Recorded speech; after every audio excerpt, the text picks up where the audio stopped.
몇 년 전부터 그 세계 여러 나라들의 리더들이 스트롱맨, 이렇게 그 독재자 스타일 아니면 강병파 이런 정치인들이 되고 있습니다.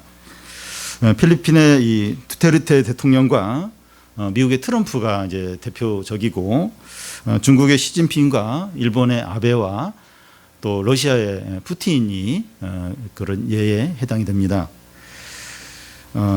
이런 이제 독재자 스타일인데도 국민들에게 인기가 높습니다. 세계가 이 경제나 정치적으로 어려우니까 국민들이 강한 리더를 선호하기 때문입니다. 그런데 이제 금년에 들어와서 이 코로나19를 잘못 대처를 하는 바람에 이 스트롱맨 리더들이 비난을 받고 리더십도 크게 흔들리고 있습니다. 내부적인 문제를 해결하지 못하니까 위기를 맞는 겁니다. 유다 백성들이 무너진 성벽을 쌓는데 방해들이 있었습니다. 외부적인 방해와 내부적인 방해가 있었는데요.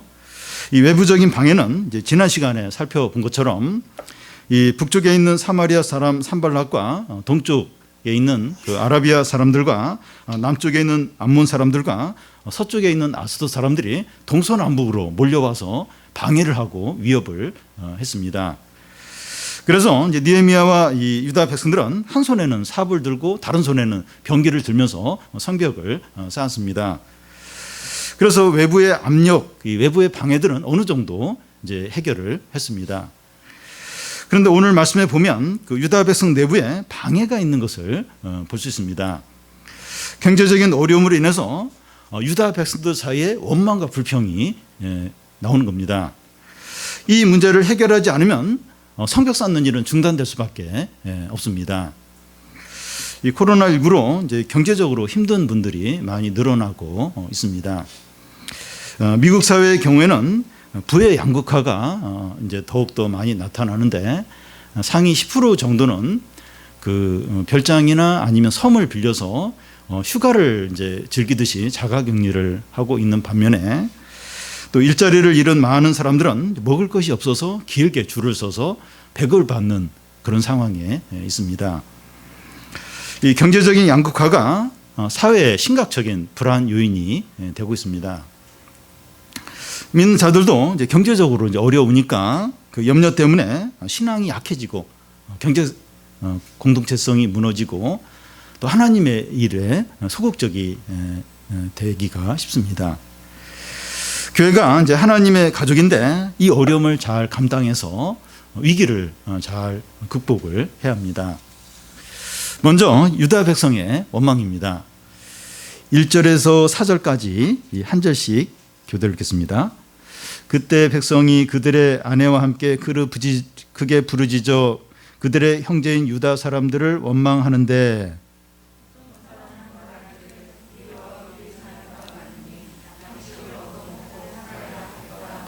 어떤 사람은 말하기를 우리가 밭과 포도원과 집이라도 저당 잡히고 이 흉년에 곡식을 얻자 하고,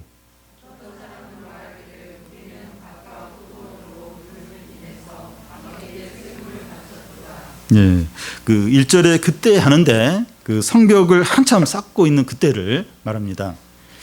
그때 유다 백성들이 아내와 함께 크게 부르짖었다는 겁니다. 이 아내들까지 나서서 이제 부르짖었다고 하는 것은 어려움이 너무나 컸다는 것을 의미합니다. 오늘날로 말하면 함께 모여서 어려움을 호소하는 집회를 가진 것을 이제 가리킵니다. 세 부분의 사람들이 이제 부르짖는 것이 나와 있는데, 이 첫 번째 사람들은 이 자녀들은 많은데 자기 밭이나 포도원이 없는 경우입니다. 그들이 이제 구걸해서 먹고 살아야 한다는 겁니다. 이 두 번째는 이 밭이나 포도원은 있었지만 먹을 것이 없는 사람들의 경우입니다.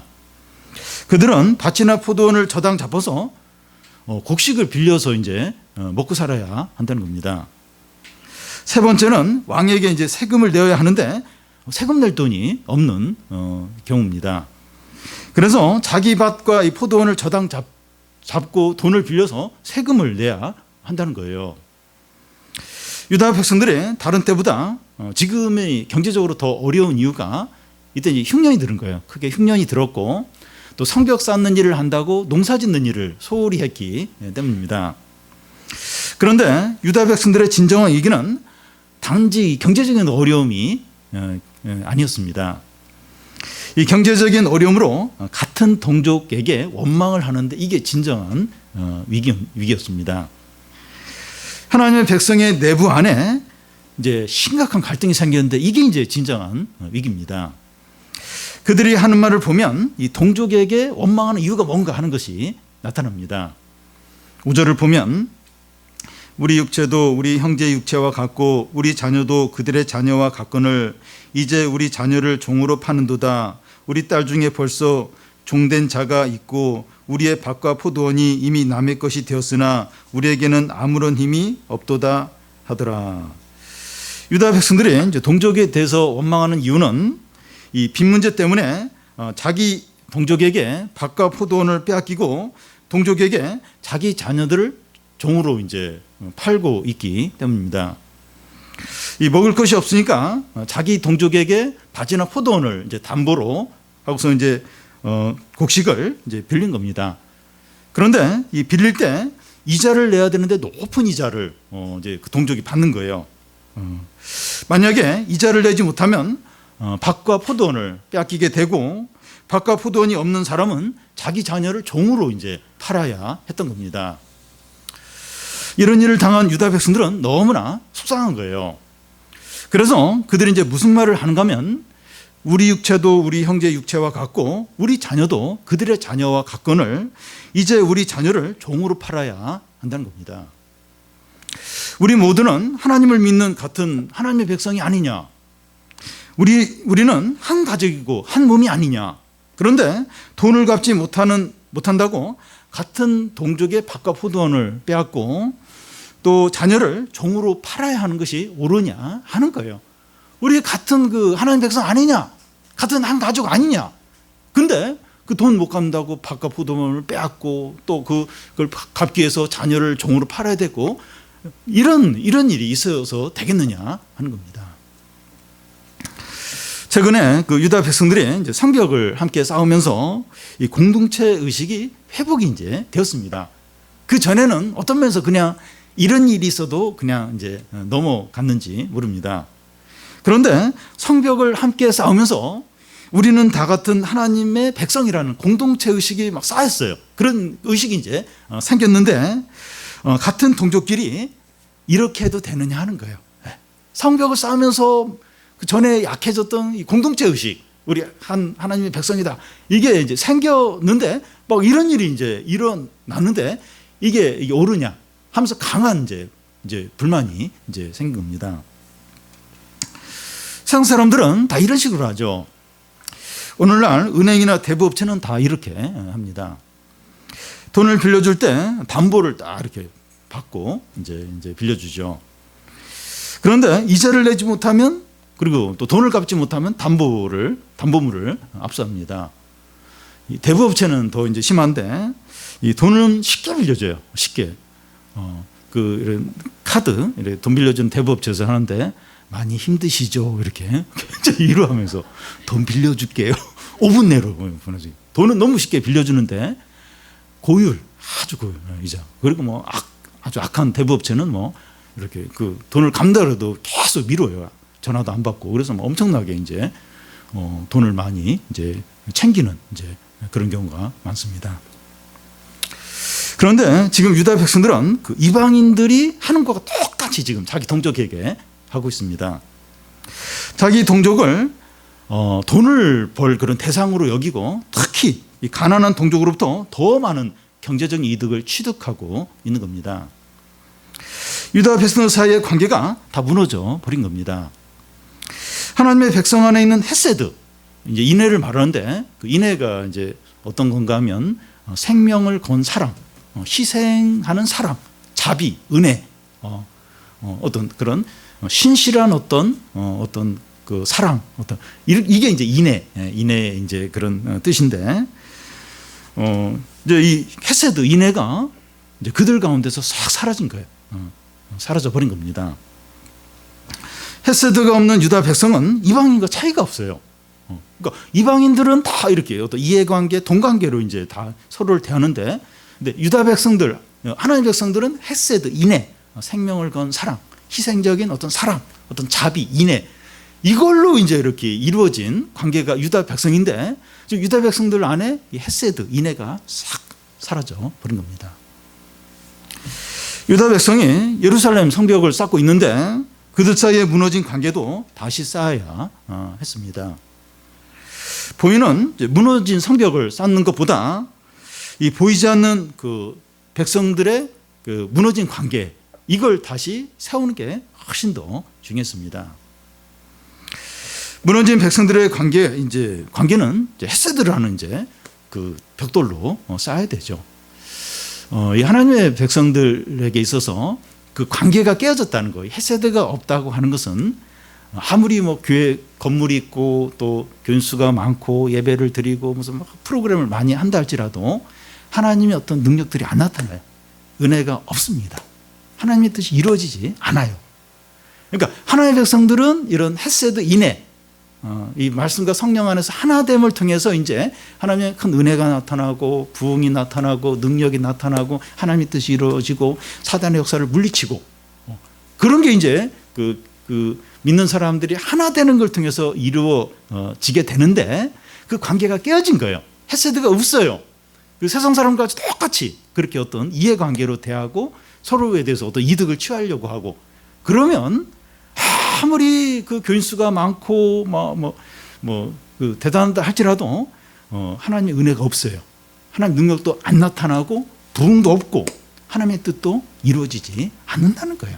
그러니까 세상과 다를 바가 없고 오히려 하나님의 은혜 대신 하나님의 저주가 나타나죠. 하나님의 심판이 나타나고 그곳은 세상보다도 더 위험한 그런 곳으로 바뀌게 돼요.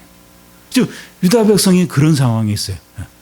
같은 동족, 지금 특히 어려운 사람을 통해서 장사를 하고 있어요. 이득을 취하고 종으로 팔게 하고 돈 못 갚으면 밭이나 포도원을 빼앗고, 지금 이제 헤세드가 사라진 아주 참 비참한 절망적인 그런 상태에 이제 놓인 겁니다. 느헤미야가 이 문제를 어떻게 이제 합니까? 느헤미야는 이제 백성들의 이런 소식을 듣고 어떻게 반응을 합니까? 6절과 7절 앞부분을 보면, 내가 백성의 부르짖음과 이런 말들을 듣고 크게 노하였으나 깊이 생각하고. 느헤미야는 이런 소식을 듣고 너무나 화가 났어요. 너무나 화가 났습니다. 어떻게 그럴 수 있는가? 하나님 백성 가운데서 어떻게 이런 일이 일어날 수 있느냐 하는 겁니다. 그런데 느헤미야는 이 감정적으로 이 문제를 해결하지 않고 있습니다. 깊이 생각을 했다는 거예요. 그러니까 그 소식을 듣고 너무나 화가 났어요. 너무나. 이게 참을 수가 없었어요. 근데 보면 바로 이어서 깊이 생각을 했다는 거예요. 그러니까 엄청난 화나는 거하고 깊이 생각하는 거하고 모순이죠. 모순인데 이 두 가지가 함께 있는 겁니다. 함께 있어야 돼요. 그 사역자나 또 리더들이나 주일학교 교사들, 성도들에게는 이 두 가지가 함께 있어야 됩니다. 이게 이 불의한 거, 악한 거에 대한 의분, 참을 수 없는 의분, 그리고 깊이 생각하는 거. 이게 조화가 안 돼요. 이게 정반대예요. 근데 이게 두 가지가 함께 있어야 됩니다. 감정이나 화내는 것은 아무것도 아무 일도 이루지 못합니다. 힘 있는 사람이 화를 내면서 이제 약한 사람들에게 뭔가를 명령하면 해요. 그게 눈앞에서 이루어질 수 있습니다. 그런데 그렇게 되는 것은 진정한 문제 해결이 아닙니다. 특히 교회 안에서나 믿는 사람들 안에서 화를 내면 사단에게 기회를 주게 됩니다. 설교자나 이 말씀을 가르치는 사람이 화를 내면 절대 안 됩니다. 화를 내면 듣는 사람의 마음이 이렇게 상해져 버려요. 상해지면서 어떤 옳은 말을 해도 안 들리게 돼요. 화난 것으로 딱 마음이 상해버려요. 마음이 다쳐버려요. 그래서 아무리 진리의 말씀을 전해도 안 듣게 됩니다.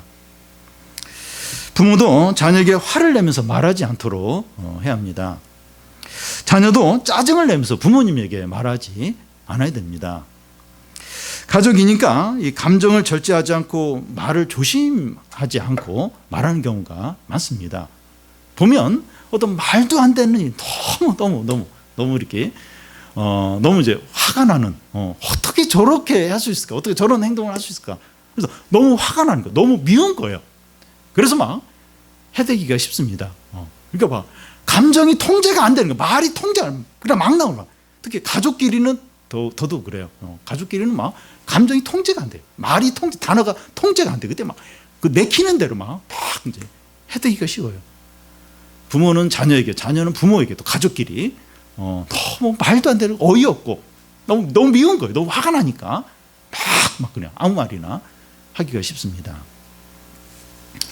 그런데 화를 내거나 짜증을 내면 상대방의 마음이 상해버려, 다쳐버립니다. 그래서 화를 내고 나서 이제 좀 본인이 풀리니까 그때 이제 하고 싶은 얘기를 해요. 근데 안 들어요. 상대방은 자기가 잘못한 것을 생각하는 게 아니라 화를 낸 거, 나에게 화를 내고 막 이렇게 막 말을 막 함부로 한, 거기에 딱 이제 그것만 생각을 해요. 나를 무시했구나, 나에게 그런 말을 했구나. 그래서 그 마음이 이제 딱 다치면서 아무 얘기를 안 들어요. 아무 얘기도 이제 안 듣게 됩니다. 아무리 자기가 옳고 상대방이 큰 잘못을 했고 어이없는 행동을 하고 어떻게 좀 저렇게 너무 어이가 없고 그렇더라도 무엇이 문제이고 어떻게 해야 되는가 생각을 해야 됩니다. 깊이 생각을 해야 됩니다. 그래서 그래서 이제 우리는 이제 뭔가 이렇게 상대방의 잘못이나 어떤 큰 죄를 보고 그냥 덮고 지나가고, 그냥 없는 것을 지나가고, 물론 이제 그래야 될 경우도 있는데 그렇게 하면 안 되고 그 문제를 다뤄야 돼요. 근데 우리도 인간인지라 감정이 막 이제 이렇게 확 올라오고 막 아무 단어나 막 나오려고 하는데, 이제 그렇게 하는 것이 아니라 깊이 생각을 해야 하는 이유는 우리가 하는 말이나 또 상대방의 잘못이 이제 고쳐지는 데 있어서 이 성령이 일하시도록, 하나님이 일하시도록 해야 됩니다. 그러니까 우리의 어떤 감정이나 이런 건 오히려 사단에게 기회를 주지 하나님의 어떤 일을, 성령을 맡게 돼요. 그래서 분명히 이제 우리 가족이나 어떤 가까운 사람의 어떤 잘못에 대해서, 어떤 죄에 대해서 이렇게 지적을 하고 그 문제를 다뤄야 되는데, 이제 성령을 통해서 하나님이 그 일을 하시도록 하기 위해서 우리가 그 문제를 가지고 기도를 해야 돼요. 깊이 생각을 하고 뭐가 문제인가, 또 이 문제를 어떻게 해결해야 되는가 깊이 생각을 하고 온유함으로 해야 됩니다. 그래서 참 이런 일이 없을 수가 없어요. 그러니까 뭐 너무 명백해요. 너무 잘못하고, 내가 아무리 화를 내고 아무리 막 험한 말을 해도 내가 정당하고 상대방이 잘못됐고 할 말도 없고, 상대방이 아무리 그런 문제를 할지라도 깊이 생각을 깊이, 그리고 좀 주님이 하시도록, 주님이 역사하시도록, 성령께서 하시도록, 그래서 이렇게 온유함으로, 기도함으로 이렇게 그 문제를 다뤄야 됩니다. 느헤미야는 너무 이제 화가 났고 감정이 복받쳐 올랐지만 깊이 생각합니다. 그럼 깊이 생각하는 후에 어떻게 합니까? 7절에서 9절까지 한 절씩 교도를 읽겠습니다. 깊이 생각하고 귀족들과 민정들을 꾸짖어 그들에게 이르기를, 너희가 각기 형제에게 높은 이자를 취하는도다 하고 대회를 열고 그들을 쳐서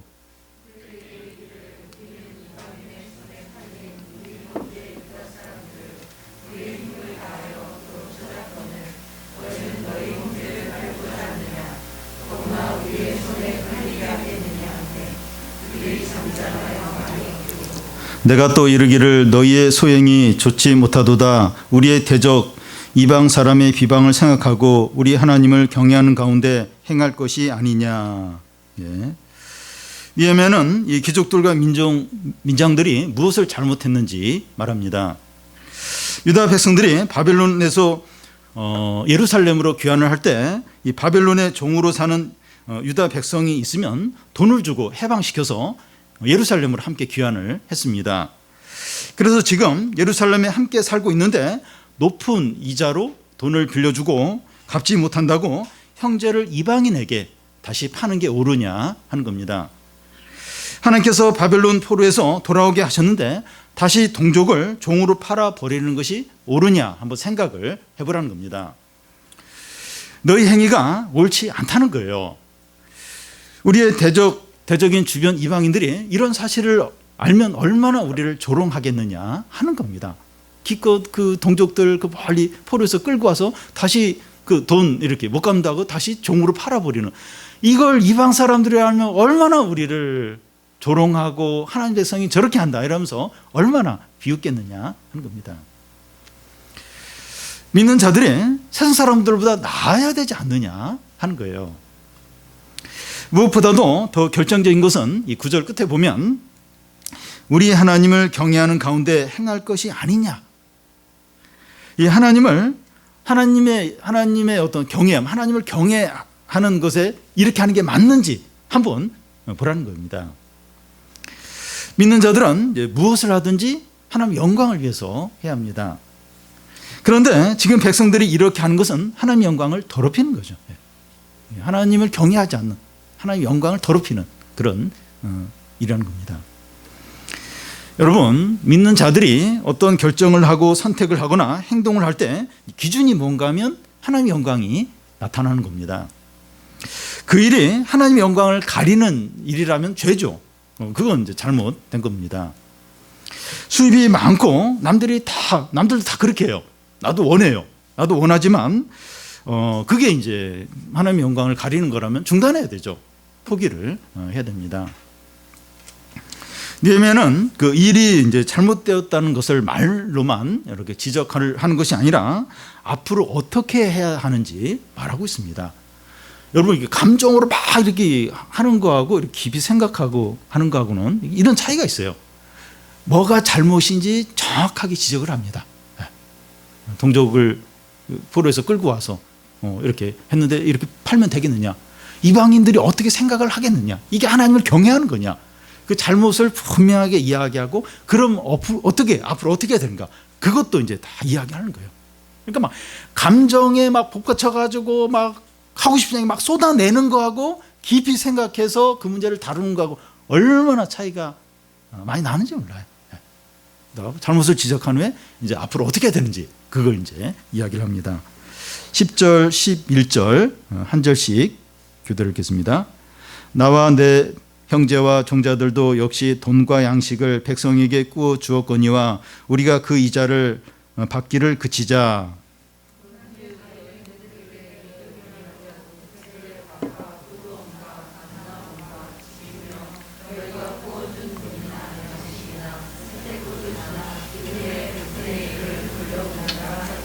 예. 느헤미야는 이 귀족들과 민장들과 힘 있는 자들에게 어떻게 해야 되는지 세 가지로 말합니다. 이자를 받지 말고 빚을 갚지 못해서 빼앗은 이 밭과 포도원과 밭을 다시 돌려주고 이자 받은 것도 돌려주자는 겁니다. 느헤미야가 이렇게 요구한 것은 율법에 기초한 겁니다. 출애굽기 22장 25절에서 27절에 보면 이스라엘 백성 가운데 가난한 자들에게 돈을 빌려줄 때 이자를 받지 말고 옷을 저당 잡았을 때는 해가 지기 전에 돌려주라고 되어 있습니다. 세상에서는 이 돈을 많이 가진 자가 빌려주면서 이자를 받는 것은 정당한 경제활동입니다. 세상에서는 그렇게 할 수 있어요. 그렇지만 믿는 자들 사이에서는 그렇게 하지 말라는 겁니다. 믿는 형제 자매들을 통해서 경제적인 이득을 볼 생각을 하지 말라는 겁니다. 믿는 자들 사이에서는 오히려 내가 손해볼 생각을 해야 합니다.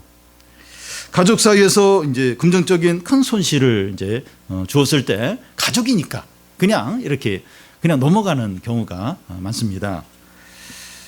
믿는 자들은 그리스도의 피로 맺어진 하나님의 가족입니다. 주님은 주는 것이 받는 것보다 낫다 이렇게 하셨는데 다른 지체에게 손해를 끼치는 것보다는 내가 손해를 보는 것이 더 낫다는 겁니다. 항상 이런 마음을 가지라는 겁니다. 그러니까 이렇게 어쨌든 교인들끼리 하다 보면 뭔가 이렇게 손해와 이익과 이런 이렇게 그런 걸 안 줄 수가 없어요. 근데 우리 마음은 어떤 마음을 가져야 되는가 하면 내가 다른 지체에게 손해를 끼치기보다는 내가 손해를 보겠다. 이런 마음을 항상 먹으라는 겁니다. 요한일서에서도 같은 것을 말씀하는데 우리가 하나님의 사랑을 알기 때문에 형제를 위하여 자기 목숨을 내어주는 것을 마땅히 여기라 이렇게 말합니다. 성도 간에 자기 목숨을 내어줄 정도로 그런 마음을 내어줄 그런 마음을 가지라는 겁니다. 내 목숨까지도 내 형제 자매를 위해서 내어주겠다 이런 마음까지도 가지라는 겁니다. 이 성도들의 관계는 이제 헤세드로 맺어지는데 이 헤세드가 없다면 세상 사람들과 차이가 없다는 겁니다. 이제 이게 헤세드죠. 내 목숨까지도 내 이 성도들을 위해서 줄 수 있다. 이게 이제 헤세드죠. 헤세드. 그러니까 성도들은 이 헤세드, 이 인애로 맺어진 관계입니다. 이 느헤미야의 말에 그들이 어떻게 반응을 합니까? 12절, 13절을 한 절씩 교독하겠습니다. 그들이 말하기를 우리가 당신의 말씀대로 행하여 돌려보내고 그들에게서 아무것도 요구하지 아니하리이다 하기로 내가 제사장들을 불러 그들에게 그 말대로 행하겠다고 맹세하게 하고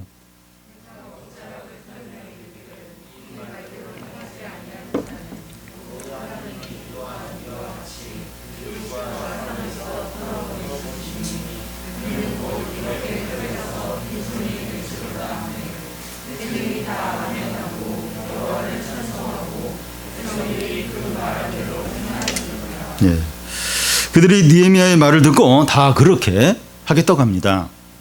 그러자 느헤미야는 제사장들을 불러서 그 앞에서 맹세하게 합니다.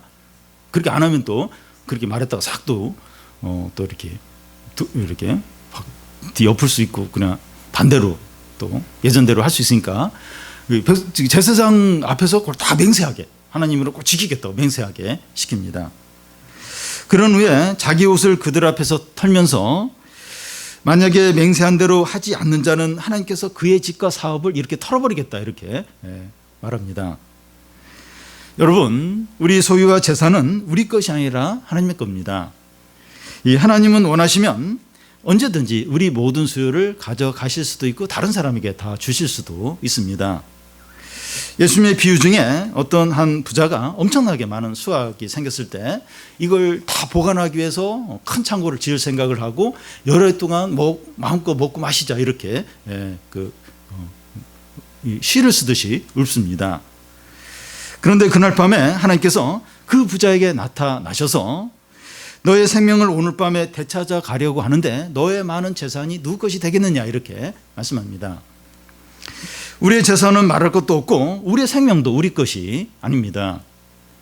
우리는 우리 모든 소유뿐만 아니라 시간과 직장과 사업과 재능과 목숨에 대해서도 하나님의 주권을 인정해야 됩니다. 귀족들과 민정들은 느헤미야의 모든 말을 듣고 어떻게 합니까? 아멘 하면서 하나님을 찬송하고 그의 말대로 행합니다. 불평하지 않고 기쁨으로 순종합니다. 여기 보면 하나님을 찬송해요. 아멘 하면서 하나님을 찬송을 해요. 그대로 순종합니다. 그러니까 이거 억지로나 막 그렇게 하지 않는 거예요. 다 기쁨으로 순종을 합니다. 저는 이제 물질 사용 부분에 있어서 우리 교인들에게 감사드립니다. 지난 2달 동안 그 온라인 예배를 드리면서 우리가 모이지도 못했고 코로나로 인해서 다들 어려워요. 어려운데 교회 헌금이 다른 때와 차이가 없었습니다. 그리고 이 부활절 헌금을 이제 어려운 교우들을 돕는 데 쓰자 이렇게 했는데 넘치도록 헌금을 많이 하셔서 넉넉하게 아주 충분하게 사용을 할 수 있었습니다. 우리 교인들이 느헤미야 당시 유대 백성들처럼 물질 사용에 있어서 아멘 할렐루야 하면서 하나님 뜻대로 순종을 하고 계신 겁니다. 여러분, 이렇게 하는 것이 교회를 세우는 겁니다. 돈으로 이제 교회를 세운다 이런 의미가 아니라 아낌없이 물질을 나눔이 헤세드 곧 인애를 나타내는 것이고 인애로 교회가 견고하게 세워지는 겁니다. 코로나19로 교회들이 약해질 그런 위기에 놓여 있어요. 많은 교회들이 어쨌든 시험에 들고 경제적으로 어렵기도 하고 이러면서 이제 교회들이 위기를 이제 맞고 있는데 우리 교회는 헤세드 곧 인애가 풍성하게 나타나서 교회가 더 강해지는 것 같아서 얼마나 감사한지 모릅니다. 여러분, 교회는 이 헤세드 인애로 세워지는 겁니다. 이 교인과의 관계가 이 인애로 이렇게 견고해지고 또 말씀과 성령으로 이제 교회가 이제 견고해지는 겁니다. 그러면 두려울 게 없어요. 그러면서 이제 이 하나님의 은혜와 또 성령의 역사와 부흥이 나타나게 됩니다.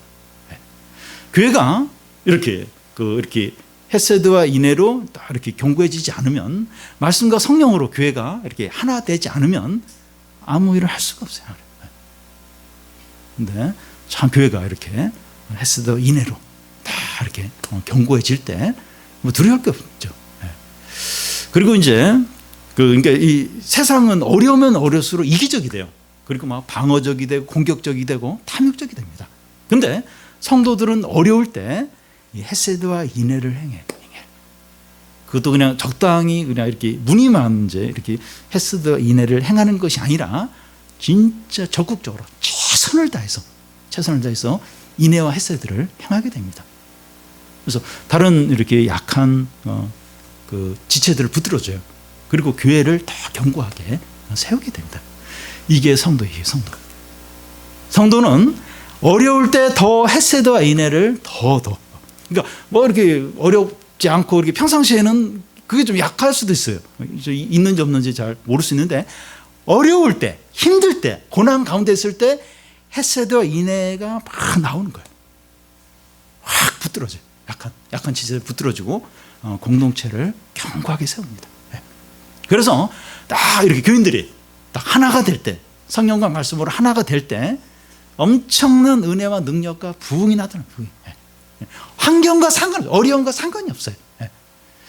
저희 교회가 이렇게 어려울 때 지금 그런 은혜가 더 나타나는 것 같아요. 더 이렇게 하나가 되는 것 같습니다.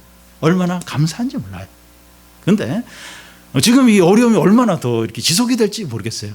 근데 우리가 절대로 약해지지 않고 자기중심적이 되지 않고 신앙이 약해지지 않고 더 하나님 의지하는 겁니다. 더 하나님 의지해서 이 헤세드, 인애 그리고 말씀과 성령으로 하나 되고 그러면 뭐 두려울 게 없습니다. 두려울 게 없고 뭐 세상도 이기고 사단의 역사도 이기고 사람들도 구원하고 엄청난 그런 일들이 일어나게 됩니다. 오늘 말씀은 느헤미야의 리더십이 크게 빛나고 있습니다. 느헤미야가 이제 하는 말들을 이제 백성들이 너무나 잘 순종을 하고 있습니다. 그 이유 중에 하나는 느헤미야가 말만 잘하는 리더가 아니라 이 몸소 행동으로 모범을 보이는 리더였기 때문입니다. 우리가 읽지 않았지만 그 14절에서 19절까지 느헤미야가 어떤 모범을 보였는지 나타납니다. 느헤미야는 12년 동안 유다 총독으로 있었는데 그는 총독으로 누리는 특권을 사용하지 않았습니다. 그 당시 총독들은 자기가 다스리는 지역의 백성들로부터 양식과 포도주와 은 40세겔을 세금으로 받아서 사용했습니다. 그런데 느헤미야는 그 권한을 사용하지 않았습니다. 오히려 매일 자기 비용으로 소 1마리와 양 5마리와 또 많은 닭들을 준비해서 150명의 민장들과 이방인들을 대접을 했습니다. 느헤미야가 이렇게 할 수 있었던 이유가 무엇입니까? 그는 4가지 성경적인 원리로 이렇게 행했습니다. 첫째는 그의 모든 관심이 예루살렘 성벽을 쌓는 데 있었기 때문입니다. 16절 앞에 보면 도리어 이 성벽 공사에 힘을 다한다고 되어 있습니다. 그의 관심은 재산을 늘리거나 권력을 강화시키거나 출세하는 데 있지 않았습니다. 오직 하나님의 뜻을 이루는 데 있었습니다. 여러분, 높은 지위와 부와 명예를 가진 자가 이렇게 하기가 쉽지가 않아요. 전에 이렇게 가진 것이 없고 낮은 자리에 있을 때는 막 하나님의 뜻을 생각했을지 몰라도 지위가 높아지고 부가 이렇게 많아지고 막 이렇게 유명해지면 그 하나님 뜻에 대해서 관심이 사라질 가능성이 많습니다. 그런데 이 느헤미야는 이 높은 자리와 부와 또 이런 그런 권력을 갖고 있는데 그렇지 않은 거예요. 이 하나님의 뜻에 모든 관심을 두고 있었던 겁니다. 그래서 이 관심이 어디 있느냐 하는 것이 중요합니다. 요즘 우리는 어디에 관심을 두고 있습니까? 한번 우리 자신을 돌아보면 좋겠어요. 내 관심이 주로 어디가 있는가, 어디가 있는가 한번 돌아보시기 바랍니다. 둘째로 하나님을 경외했기 때문입니다. 15절 끝에 보면 나는 하나님을 경외함으로 이전 총독들처럼 백성에게서 세금을 거두지 않았다고 말합니다. 그는 하나님을 경외하며 모든 것을 했습니다. 그런데 높은 자리에 있으면 자기가 크게 보이면서 하나님을 경외하는 게 쉽지가 않아요. 그러니까 자기가 높은 자리에 있어요. 권력이 있어요. 그러면 자기는 너무 크게 보이는 거예요. 하나님은 안 보일 수 있어요. 그런데 느헤미야는 그러지 않았어요. 하나님을 항상 의식을 하는 거예요. 높은 자리에 가서도 항상 의식을 했습니다. 그래서 이 하나님을 경외하며 사느냐, 그렇지 않느냐 하는 게 중요합니다. 요즘 우리는 하나님을 경외하며 삽니까? 나의 삶 가운데서 요즘 이렇게 하나님을 의식하면서 경외하면서 삽니까? 한번 돌아보시 바래요. 내가 이제 하나님을 경외하는가 한번 돌아보시 바랍니다. 세 번째는 백성들을 사랑했기 때문입니다. 18절 끝에 보면 이 백성의 부역이 중함이었더라 이렇게 말하는데, 느헤미야는 이 총독이었지만 백성들의 아픔을 함께 공감을 했어요. 그걸 나누고 있었습니다. 이웃을 자기 몸처럼 사랑한다고 할 수 있습니다. 그런데 성공하고 안정이 되면 다른 사람들의 어떤 아픔에 대해서 공감을 잘 못해요. 그러니까 같이 어려우면 이제 그걸 공감을 잘 하는데, 같이 병원에 있으면 그 옆에 있는 사람하고 뭐 이렇게 공감하면서 그러는데, 병원 밖에 나와 있으면 건강하면 그 이렇게 아프고 어려운 사람과 공감하기가 어렵습니다. 그런데 느헤미야는 그 높은 지위에 있으면서도 좀 낮은 형제들, 참 이렇게 그런 백성들하고 공감을 하는 거예요. 그들을 그 자기 몸처럼 사랑을 하는 겁니다. 그래서 이 형제를 사랑하느냐 하는 것이 중요합니다. 요즘 우리는 형제 자매를 내 몸처럼 사랑합니까? 이렇게 진짜 이렇게 어려운 그런 형제 자매들 내 몸처럼 이렇게 사랑합니까? 한번 돌아보시기 바라요. 나에게 이런 형제 자매에 대한 사랑이 있는지, 어떤 안타까움이 있는지 한번 돌아보시기 바랍니다. 네 번째는 하나님께서 갚아주실 것을 기대하기 때문입니다. 19절을 보면 내 하나님이여 내가 이 백성을 위하여 행한 모든 일을 기억하사 내게 은혜를 베푸시옵소서. 느헤미야는 하나님께서 자기에게 행하신 모든 것, 자기가 행한 모든 것을 아시고 갚아주실 것을 바라보고 있습니다. 여러분 이게 믿음이에요. 이 사람들을 바라보거나 사람에게 기대하지 않는 거예요. 하나님께서 갚아주실 것, 이걸 끝까지 바라보는 이게 믿음입니다. 우리는 느헤미야를 보면서 이 고린도전서의 바울이 생각납니다. 바울도 자기의 권리를 사용하지 않은 것에 대해서 하나님께 상받을 것을 기대한다고 이제 말합니다. 구약이나 신약이나 이제 성도들의 삶은 비슷합니다. 우리의 자유와 권리를 내려놓지만 억지로 내려놓는 것이 아니라 상받을 걸 기대하면서 자원함으로 이제 내려놓는 겁니다.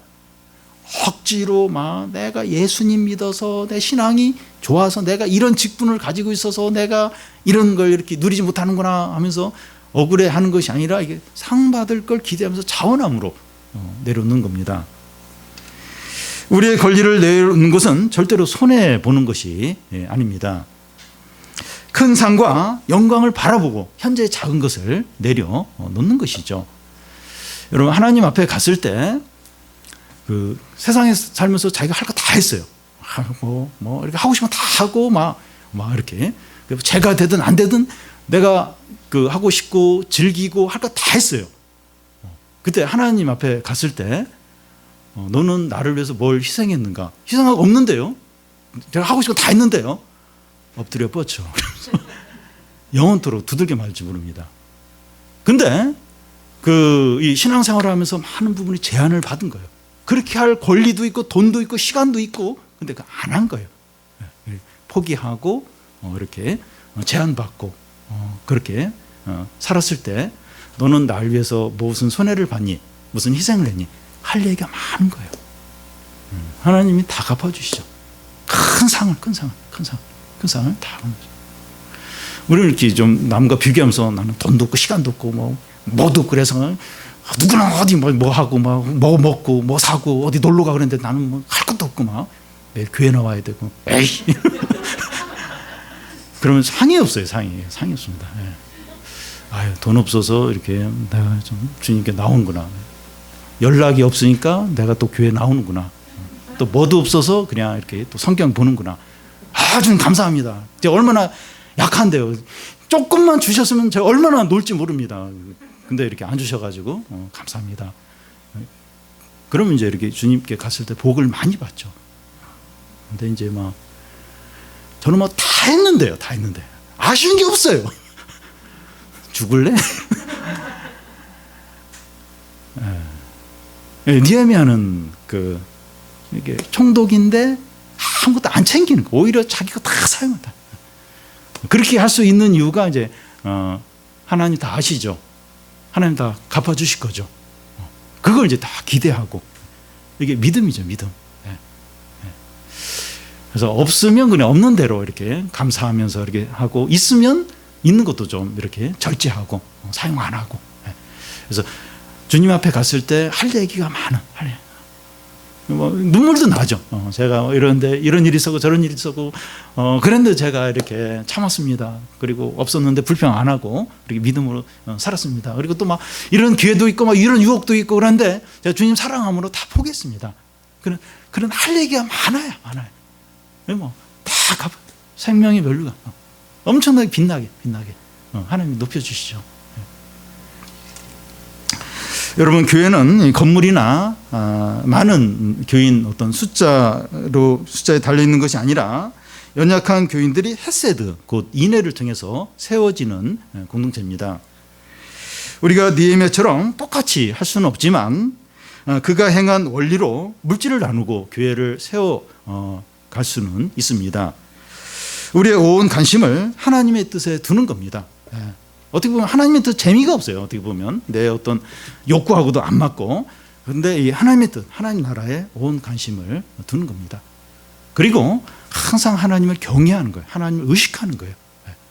우리가 옆에 있는 사람들, 힘 있는 사람을 의식하잖아요. 근데 하나님을 의식을 안 하는 경우가 많아요. 하나님을 투명인간 취급하고 없는 것처럼 생각을 할 때가 너무나도 많습니다. 어떤 문제가 있으면 하나님은 너무 그 문제에 비해서 작게 여기고 하나님을 무시해버려요. 기도도 잘 안 해요. 그런데 그렇게 하지 말고 하나님을 경외해. 항상 하나님. 어려울 때나 잘 나갈 때나 항상 하나님이 이렇게 복을 주셨구나. 어렵네. 근데 하나님 더 크시지. 항상 하나님을 의식하고 하나님을 경외하는 거죠. 그리고 형제 자매를 사랑하는 겁니다. 이렇게 뭐랄까 나랑 수준이 비슷한 잘 통하는 사람만 하는 것이 아니라 나와 이렇게 수준 이렇게 안 통하고 스타일도 다르고 그런 형제 자매들 사랑하는 겁니다. 그리고 하나님이 갚아주실 거 거기에 다 기대를 사람들이 안 알아주고 또 막 이렇게 또 막 사람들 실망스럽고 막 그런 거 거기에 안 매이고 하나님이 갚아주실 거 하나님 다 아시죠. 다 아시죠. 하나님 다 기억을 하시죠. 그렇게 하면서 하나님이 갚아주시고 하나님 회복시켜주시고 그 하나님만 바라보는 겁니다. 이 네 가지 하나님의 뜻, 하나님 나라에 집중을 하고 하나님을 경외하고 형제 자매를 사랑하고 그리고 하나님이 갚아주시고 기대하면서 섬기고 물질 나누고 수고를 하는 거죠. 이런 원리로 이제 공동체를 세우는 겁니다. 그냥 이렇게 마지못해서 이렇게 하는 게 아니라 그냥 형식적으로 좀 하는 것이 아니라 헌신적으로 열정적으로 힘을 써서 힘을 다해서 이게 이제 성도입니다. 성도.